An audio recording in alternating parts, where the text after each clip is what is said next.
엑셀 처음 시작하려면 막막하죠. 매일 10분, 한 달 정도면 완성하는 엑셀 기초 다지기 시리즈 지금부터 시작하겠습니다. 오늘은 첫 번째 시간이니까 엑셀의 1, 2, 3 정도만 살펴보겠습니다. 유튜브 영상에서 잡설은 필요 없죠. 바로 시작해보죠. 우선 엑셀 실행하는 방법입니다. 사무 환경이라는 것이 사무실마다 다 다르죠. 첫 출근이라 책상에 앉아서 컴퓨터를 켜고 엑셀을 실행하려는데 아무것도 안 보여요. 바로가기 아이콘 극혐하는 사람들이 있기 때문입니다. 일반적으로 시작 메뉴에서 찾을 수 있죠. 시작 메뉴 뒤져봐도 없고 바탕화면에서도 안 보인다. 그러면 시작 메뉴에서 오른쪽 마우스 버튼 클릭하고 실행 누른 다음에 EXCEL 엑셀이라고 입력하고 엔터 눌러주세요. 이렇게 해서 엑셀이 바로 실행된 다음에 엑셀이 설치되어 있는 것이고, 실행되지 않으면 엑셀이 설치되어 있지 않다는 뜻이죠. 그러면 당당하게 엑셀을 설치해 주세요 라고 얘기하면 됩니다. 엑셀 실행한 김에 엑셀을 살짝 살펴보죠. 왼쪽에 다른 통화 문서 열기는 기존에 만들어둔 엑셀 문서를 찾는 것이고, 새로 엑셀 문서를 만들고 싶다 그러면 여기 새 통화 문서라는 것을 한번 눌러보세요. 자, 그러면 가로 세로 줄로 구분된 수많은 칸들로 구성된 이런 창이 열립니다. 이 한 칸 한 칸을 우리는 셀이라고 부릅니다.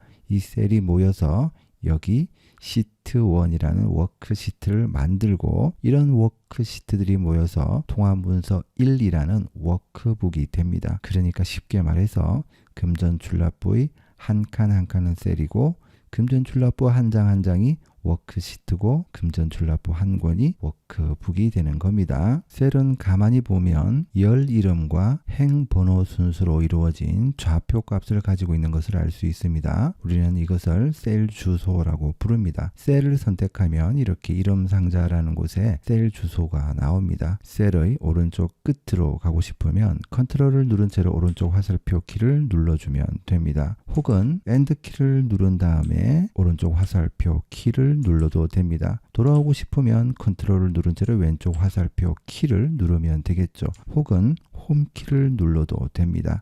이것저것 알면 복잡하죠? 그냥 컨트롤 키를 누른 채로 이동하면 되는구나, 이렇게 알아두도록 합니다.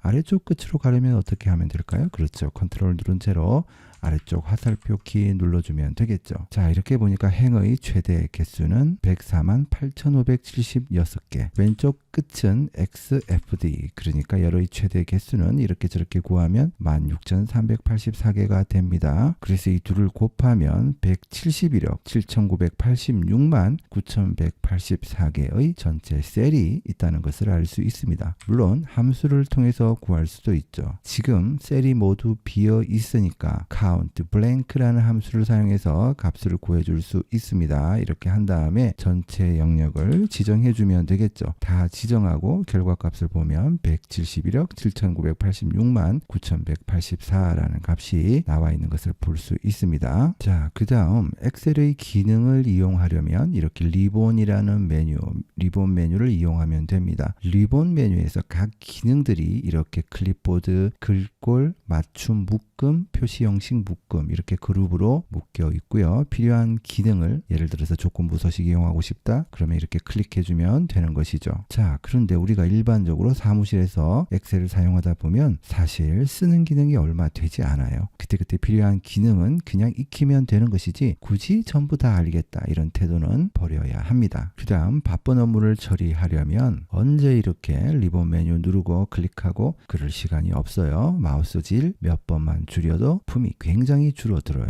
그럴 때 우리 Alt키와 조합해서 내가 자주 사용하는 기능 몇 개만 알아두면 굉장히 편리한 거죠. 자, 이렇게 된 상태에서 Alt키를 눌러주면 이렇게 알파벳이나 숫자가 리본 메뉴에 나오죠. 그럼 내가 사용할 리본 메뉴나 기능에 알파벳을 타이핑하면 됩니다. 예를 들어 나는 병합하고 가운데 맞춤이라는 기능을 오지게 자주 사용한다.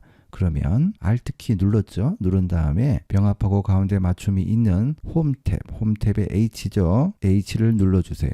그 다음 병합하고 가운데 맞춤은 M이죠. M을 눌러주세요. 그 다음에 병합하고 가운데 맞춤은 C죠. C를 눌러주면 되겠습니다. 이게 처음이야 어렵지. 이거 자주 사용하다 보면 그냥 Alt, HM, C 바로 이렇게 처리할 수 있겠죠. 이런 식으로 내가 자주 사용하는 기능들을 정리해서 모니터 앞에 포스트잇으로 붙여두세요. 퇴근 시간을 앞당길 수 있겠죠. 그 다음 새 통합 문서를 열면 이렇게 워크시트가 시트 1 단촐하게 나오는데 시트를 추가하고 싶으면 이 단추 플러스를 눌러주면 됩니다. 그런데 이것도 좀 귀찮죠. 처음부터 여러 개 워크시트로 열리면 좋지 않을까요? 그렇게 할 수 있습니다. 파일 누르고 옵션 클릭해 주세요. 여기 일반 카테고리에서 포함할 시트 수라는 부분을 내가 원하는 시트 수의 개수만큼 정해준 다음에 확인 눌러주면 됩니다. 자, 이제 다음부터는 새 통합 문서를 열게 되면 이렇게 3개의 시트로 열리는 것을 볼 수 있습니다. 자, 마지막으로 이렇게 작업한 내용을 저장해야 되겠죠. 저장은 무조건 Ctrl S라는 단축키를 알아두도록 합니다. Ctrl S